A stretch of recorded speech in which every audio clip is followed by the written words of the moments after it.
Hey guys, I'm going to talk to you guys about, I'm going to talk to you about publishing and what my ideas are behind publishing.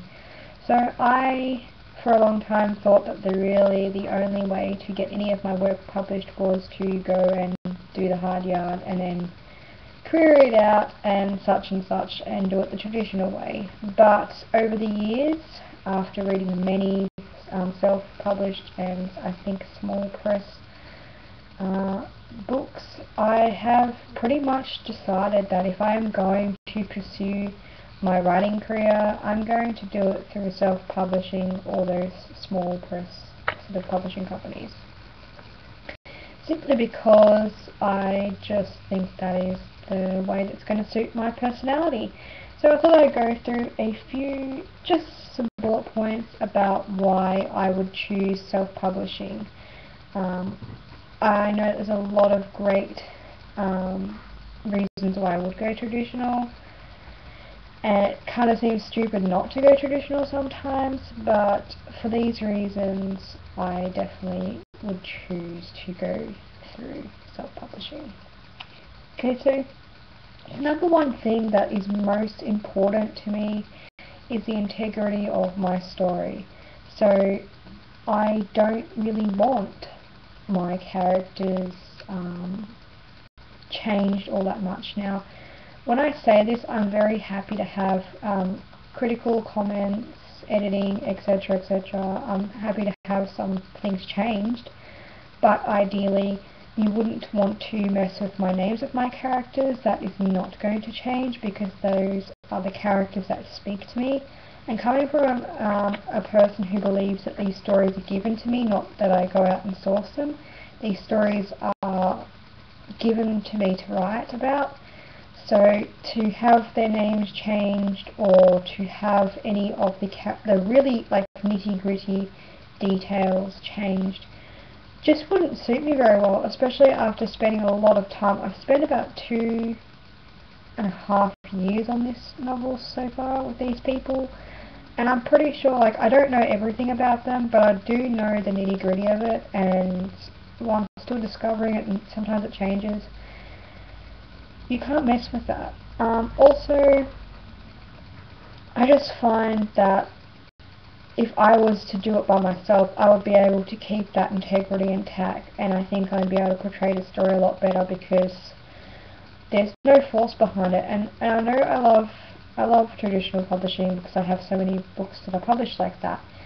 But I don't think I would also like to have the pressure of having to write more novels, especially if that story is finished. Now, I do know that I have a lot of stories to tell with these characters, but if this was a standalone novel, I would not want that story to be pushed and explored even further if I didn't think that it could be.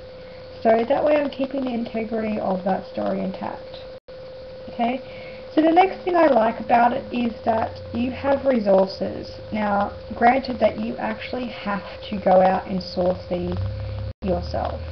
Now, I think with a traditional publishing company, you are offered all these kinds of services except your agent. I think you have to go and find your agent. So let's just say that's the case. With self-publishing, you do have to go and spend a great deal of time networking and gathering up your resources. Resources come under like watching blogs, researching agents, contacting agents, looking at other agents' work. So if you want to, let's pretend that Harry Potter is an agent and you really like the work that he has put across, then you'd probably go and pick up a few of his books and you'd read those books and see why that agent picked up that kind of book, to see whether it's the same style as yours, not the same style, but similar, you know, to see if you guys gel on that level. I definitely think that's a really good thing to do. And as well as resources and networking, you're going to want to find your own critique partners and critique groups. So these can be actually really handy because if you find the right beta reader or critique partner, you don't necessarily have to pay someone a shitload of money to edit your book. So, I mean, when I started writing like seriously back when I was a teenager. That concept that, you know, I'd have to pay someone a shitload of money to edit my novels scared the crap out of me because A, I'm pretty much broke most of the time. I don't have, you know, vast amount of money to splash around for someone to edit my novel. And you know, I would rather do it myself. I'd rather do every process myself until I am 100% sure, 99 actually, let's say 99.9% sure that that my novel was complete in the editing process, and then I could pass it on to critique partners and beta partners and things like that, so that they could read through it and, you know, they could offer me some editing services. And, you know, you might offer that person like a Amazon gift voucher for doing something like that, because that's what I like to do. I do like to give back to the people that are my critique partners and beta readers, but I don't, you know, have to spend hundreds and hundreds of dollars trying to find this, you know, special person. So I think that you have that sort of option there if you want that option.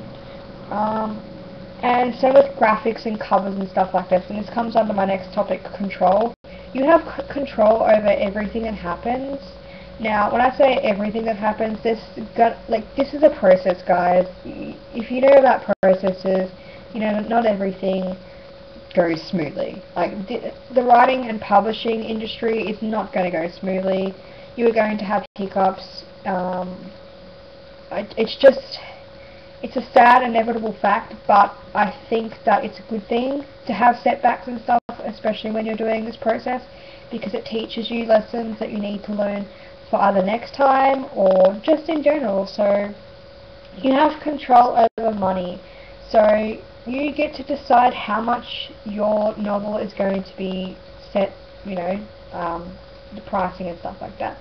For me personally, I would like to keep my novels below $10, simply because I would like to reach a much wider audience, and I would like to give those people the opportunity to read my book but not have to pay an arm and a leg for it. So, you know, I would think about $4 for my Kindle edition and $10 for a paperback, which I think is quite fair.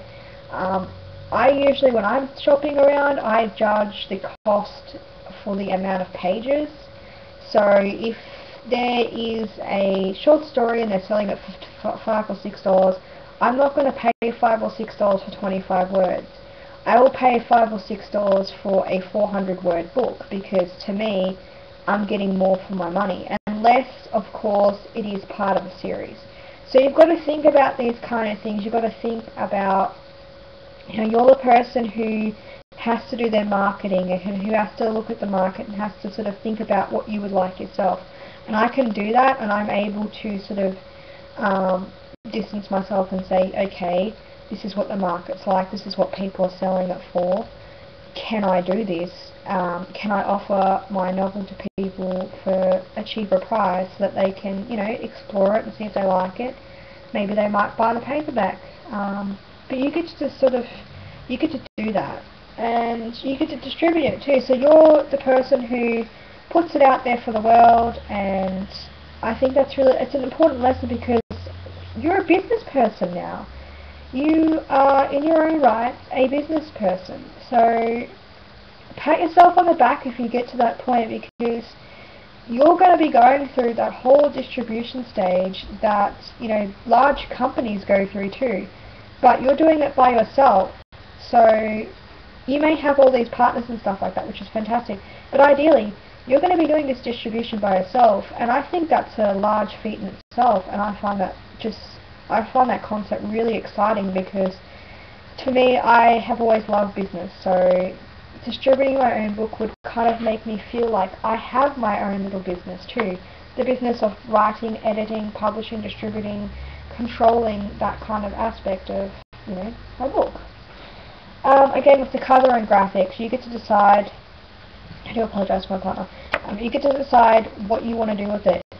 Like, you know, you can source out people who will make your cover for you.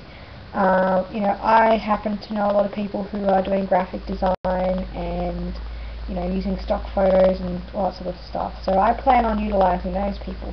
And again, I would actually reward those people and, you know, and repay them back by, you know, either offering that service to them in a different way, like being a better reader or something like that, or by buying them something really that they want. So, you know, like a Kindle gift voucher, so that they can buy books and stuff like that.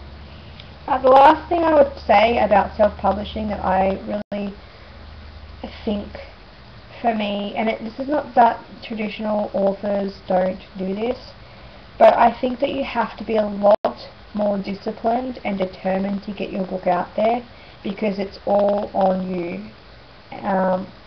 Nobody ain't going to do it for you. That makes no sense, but that's what I said in my notes. But yeah, no one's going to do it for you. You can sit on your ass and twiddle your thumbs and sit on it for all you like, but if you want to do self-publishing, no one's going to do it for you. They're not going to say, okay, well, you know what, I'm just going to do everything for you, and you can sit back on your ass and do fucking nothing. This is a process that you have to decide, and you have to be disciplined and determined to see it through to the end. I don't care how long it takes me, but I am definitely determined to see my writing in print, hopefully in a self-publishing capacity. If it does get picked up, guys, by traditional publishers, you know, shit happens sometimes. Well, not shit, but good stuff happens, and that's, you know, lots of authors have been picked up off Amazon and etc. So I wouldn't be totally against that next process step, but again, all those pointers that make me cringe when I think about my novel as a whole and doing it in a self-publishing capacity, I think I would rather just keep it to myself.